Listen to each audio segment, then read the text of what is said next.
my gender female, I'm Kenyan. I'm a Kenyan from Africa, but in Kenya, I'm from the Kikuyu tribe. I consider myself a professional. That's why I'm in MDF. In religion, and I'm a Christian. I consider myself well-educated.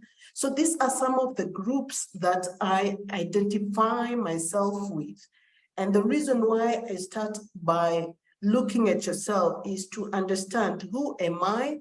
How do I identify as? Where do I see myself fitting? But then the big question is, what does that say about me? So just take a moment and think of, what are some of those identity groups you are part of, right? With your paper and pen, just try and draw them, or just write them down, just scribble them. On your pen and paper, you can draw yourself, and we can probably show what you have drawn and what you identify with. So just take a moment. Let's go back to my slide, the one with how I identify myself.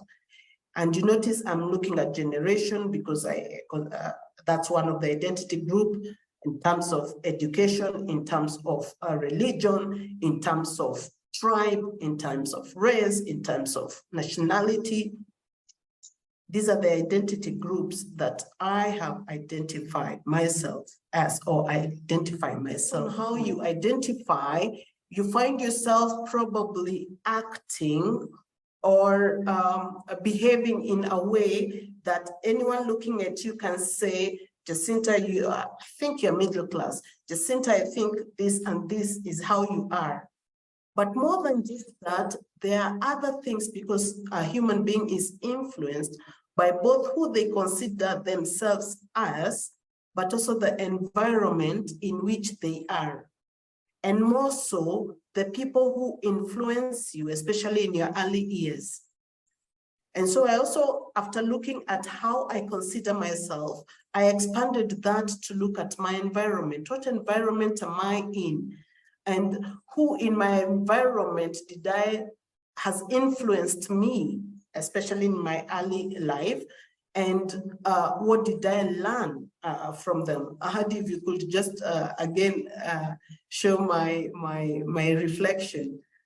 When I looked at Jacinta, I said, in as much as I identify as Gen X and all those things, there are influences from my environment, and these are people around me who influenced me in my early life, and probably even now, I look at through the lenses that I saw them through. My grandmother on my mother's side was a great influence.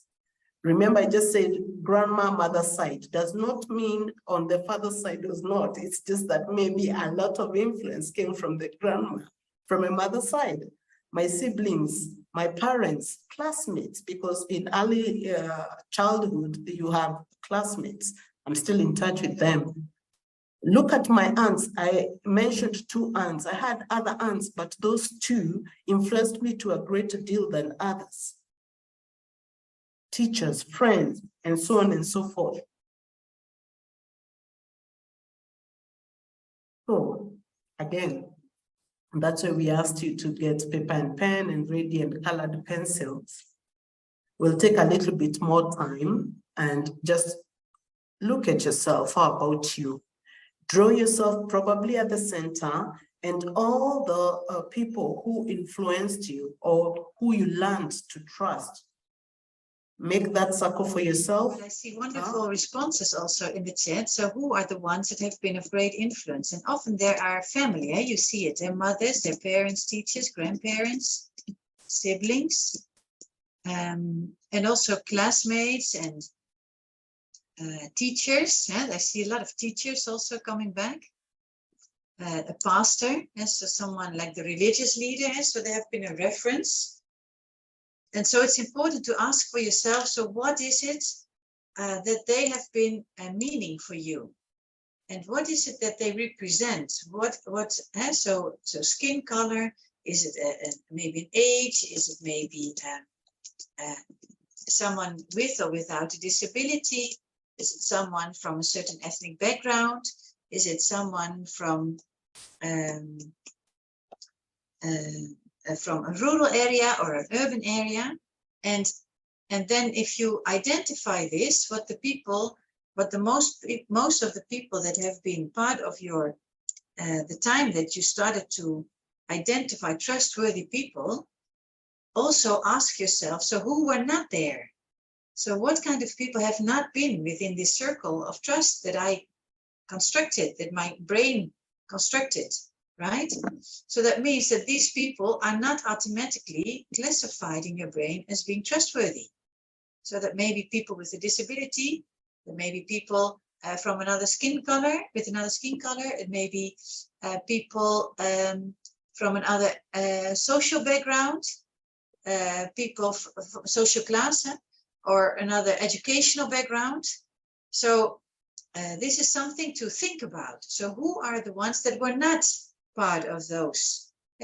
What kind of groups were not part of those? Trust those. Yeah, and this is also, so taking this along, having it would be interesting to know, to take one step further. So the people that you identified, so now we're going to make a next step. Who, in what areas in your life did they have an influence? Can you just write it down in the chat or for yourself? So what did they influence? Which parts of your life? What did they define? How did they influence you? Different areas. Can you think of a few areas of your life? Professional, it can be about how you think about things, about values. It can be about what I do, some kind of behavior, or how I treat others, or how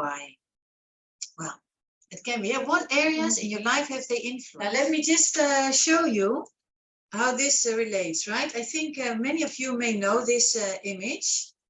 It's always, every time I see it again, I think, oh yeah, and then I look at it again and think, oh yeah, it has some important elements. And for those who don't know it yet very well, and also for those who know, remember that there are two things. The iceberg shows us that there's a little piece on top of the waterline that we can see. And this is about culture. Yeah, so culture is, so everything that we do, think, is influenced by culture. It starts, of course, when we're born and we grow up in a certain identity group, right?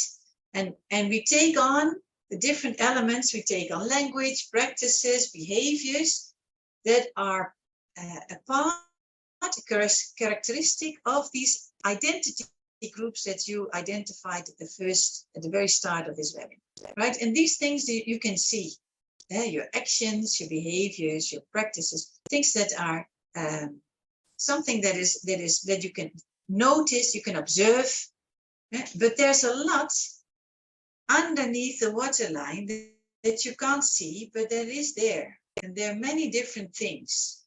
So it's about where you come from, it's about how you were brought up, what kind of education you've had, your core values. It's about, but it's also about your fears, and the things that you, your own needs, your personal needs, your beliefs, right? Nobody can see it. They can only see the actions that you take upon your belief, but it's not that they know what you believe just by looking at you. Yeah. So there are many different things that are underneath the waterline, but that are influenced by these two different elements, and the cultural identity groups that we looked at, and the people that have influenced us. Yeah. And so the people that were trustworthy. Now, what we like to check with you. So look at what that means. Yeah? So in practice, what does it mean? It's about communication styles and rules. So that's where we often can clash. if they're different. Also at the workplace, it's also about concepts about yourself, about time. And what is time? How do we manage this? But also about how we look at the past and how we look at the future. And do we look at it at all? Some cultures, they look at the past. That is what you can see, and that's where we build on. But we don't look at the future because we don't know what's coming. And others say, no, the past has passed. And what we need to do is now we need to look at the future. We need to look ahead of where we go. And so that's a very different way of looking at it. So this is what you carry along. And there are, of course, all these different attitudes and notions. So my question to you is, do you recognize this? Are these, if you named them, right? Values we saw in the chat box, beliefs, you said religion, or the way, and a lot of way of looking at things, the way of doing things, right? And you see that it's that they have to do with these elements that are underneath the waterline. Yeah, so, and of course also above the waterline, but these are more easier to identify and they're easier to talk about. Hey, what kind of food do you like? What is typical for your country? What is how do you festive, what are your festive days? What is it, what kind of holidays do you have? Or what kind of parties do you throw as a nation or whatever? But that's easy to talk about, right? The more difficult ones are the ones that are underneath. But these actually make it crucial to understand. You need to identify them in order to become an inclusive leader. You need to know where you come from. You need to be curious about those that others have. And what you will see is that looking at both cultural identities and those that you've been like the trust circle, and these elements build your implicit bias. Yeah, and this is your unconscious attitude. It's the way your brain stereotypes and how it affects your perceptions and how you look at people. And they are very unconscious. If you don't, we often don't realize, if you're not attentive to it, they just pop up and you just act on them without noticing, and they can become very exclusive because there can be very strong convictions related to them, right? So we need to make a conscious effort to recognize them. I notice it myself, although I'm very conscious about it because of the years working with it now, that there are moments that someone from a very different cultural identity group that I don't daily engage with, I need to overcome prejudices because they pop up automatically. And I say, it's a lie. Why do you think this? Take it away. I first ask, but I need to consciously take this step because immediately there are all kinds of thoughts popping up. And it has to do with your brain trying to protect you. And at the same time, there are a lot of privileges also, or not privileges related to our cultural identity groups. And we also need to be aware of these because do we stand in a privilege? Do we have some kind of privilege? If we're not conscious about it, we cannot make good use of it. And we may even harm others without knowing, without any bad intention, but it just happens.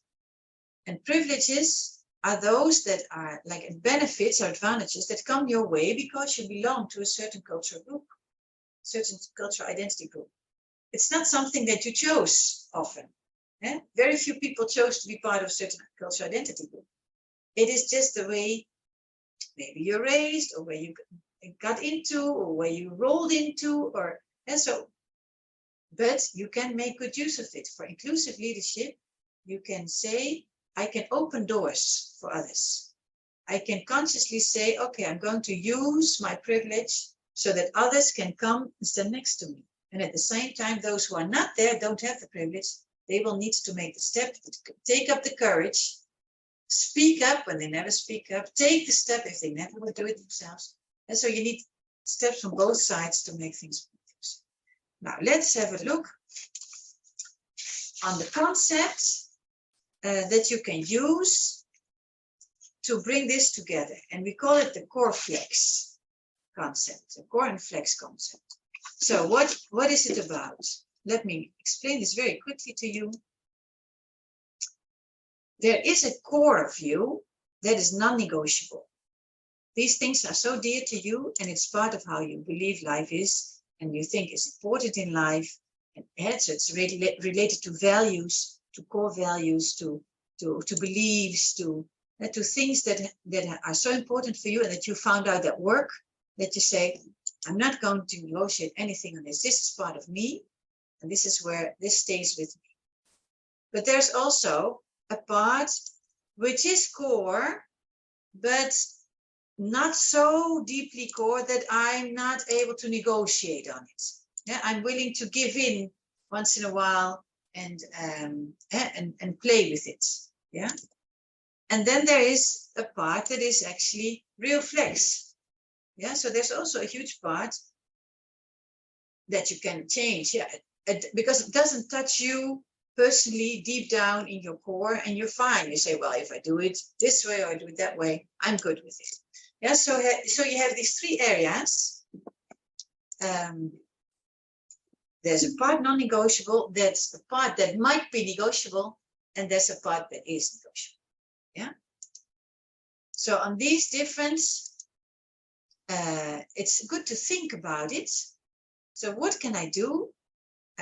Where can I negotiate, and where is that I really cannot?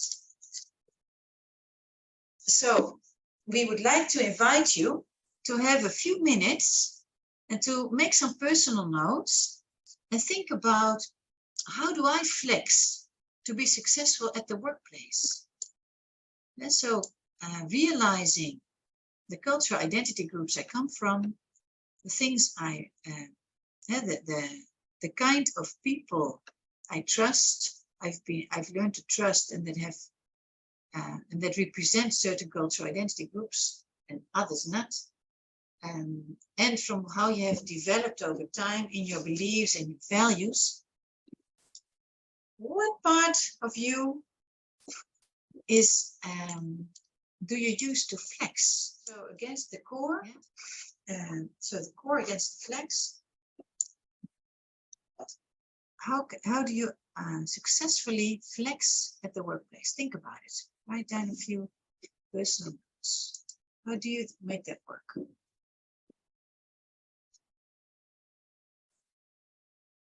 What do you consciously do to adapt, right? Because flexing is adapting.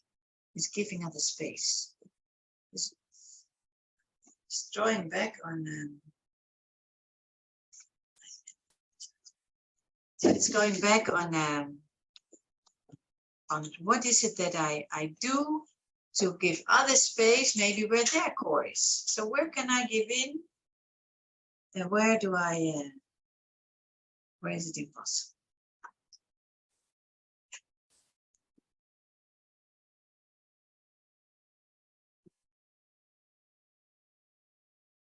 Just think about it. And then also think, so what is my core? What are things that are really important to me? What part is impossible for me to negotiate?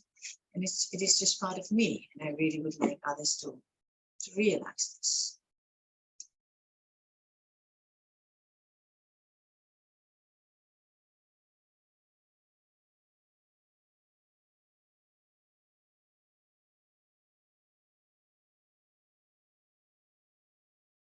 There's some beautiful responses.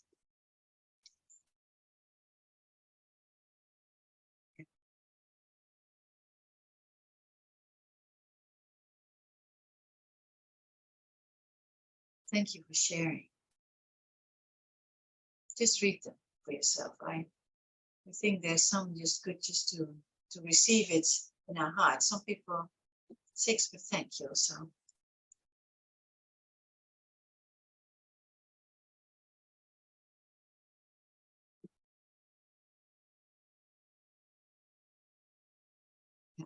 very nice. Thank you. And there are some things there, there's like honesty, I see, anti-corruption. So some things that's not easy to flex about, eh? So it goes against, then it really goes against your core.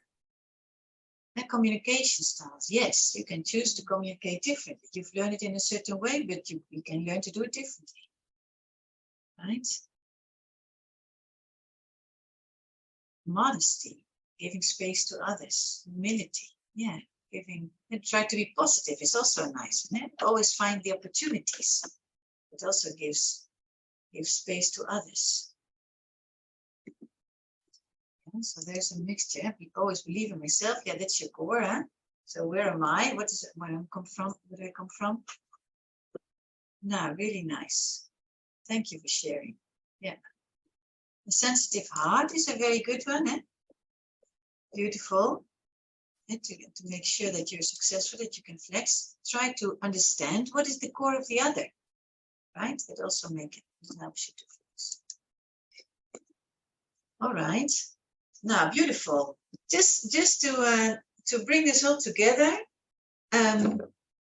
we would like to have a poll, very short, one question. Now that you've been reflecting on flexing against versus your core, let's just have let's have a short. Yeah, Carol, just launch the poll and just see how we where you come from. We have one question in the poll, and it is now that you've been thinking about it, how easy is it for you to do? Yeah, so there's what do you do, and now I just want to check with you, how easy is it for you? So yeah, if you open the poll. Yes, it's already opened. We have people answering. Okay, good. Yes. Okay, let's just. Can you read the question out loud? Yes. So the question is like, how easy is for you to flex at the workplace? And then we have some options like really not my cup of tea. The other option is oh my, and then the other is well, and the final one is that's me. Let me share the results.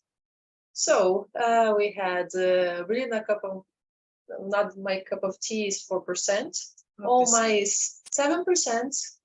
Well is 58%, and that's me is 31%. Oh, nice. Oh, great. Okay.